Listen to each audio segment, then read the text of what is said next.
কিন্তু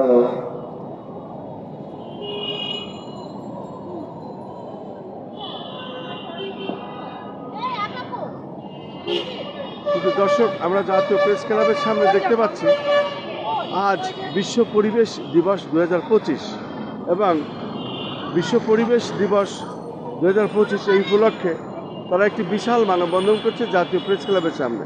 আমরা দেখতে পাচ্ছি আজ সকাল থেকেই তারা এখানে এসেছে, বিশেষ করে নারীদের, এবং তারপরে প্লাস্টিক দূষণ আর নয়, বন্ধ করার এখনই সময়। আপা কিছু বলেন, বিশ্ব পরিবেশ, বলেন বলেন বলেন বলেন বলে ফেলেন, শুরু করো, আপনি বলেন, অসুবিধা নেই। আজকে যেহেতু আগামীকাল বিশ্ব পরিবেশ দিবস, আপনারা আগের দিনে এসেছেন। ঠিক আছে, আজকে তো শেষ অফিস। আচ্ছা, এখন আপনারা এই বিষয়ে যে আজকে আমরা দেখতে পাচ্ছি জাতীয় প্রেস ক্লাবের সামনে হাজার হাজার শুধু নারী এবং কিছু পুরুষ, কিন্তু নারীদের সংখ্যা এত বেশি কেন?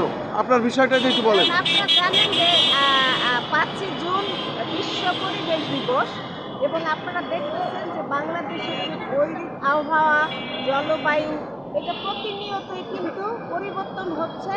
কারণ আমাদের যে কলকারখানা, আমাদের যে শিল্প প্রতিষ্ঠান বা আমাদের যেভাবে গড়ে তোলার কথা সেইভাবে না করে কিন্তু তারা তাদের মন মতো করেছে, যার ফলে এর প্রভাব কিন্তু শ্রমজীবী মানুষ, কৃষক জনতা এবং সাধারণ মানুষের উপরে গিয়ে এই প্রভাবটা পড়ে, এবং বিশেষ করে নারীদের উপরে পড়ে।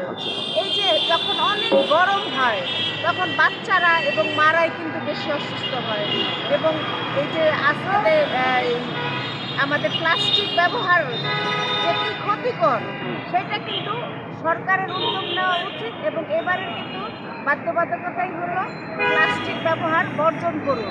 তো আমরা আসলে শ্রমিক হিসাবে বা শ্রমজীবী মানুষ সবচাইতে বেশি আমরা ঝুঁকিপূর্ণ জায়গায় এই জলবায়ু পরিবর্তন বলেন বা জাস্ট ট্রানজেকশনে যদি আমরা আসি, আমরা চাই ন্যায়সঙ্গত একটি রূপান্তরিত দেশ এবং শিল্প, যেখানে আমাদের এই শ্রমিকদের মজুরি ঠিক মতো দিবে, কাজের ঘন্টা হবে, কোনো উল্টাপাল্টাভাবে ফ্যাক্টরি তৈরি করতে পারবে না, ফ্যাক্টরির নিয়ম মতো করতে হবে, শ্রমিকদের বাঁচার মতো মজুরি টেবিলিয়ন করার অধিকার, এইগুলা যতক্ষণ পর্যন্ত না পাবে, আর পশ্চিমা দেশে এখানে আসে সস্তা শ্রমের জন্য, এবং সেই সস্তা শ্রমটা কিন্তু আমাদের হিতে বিপরীত হচ্ছে।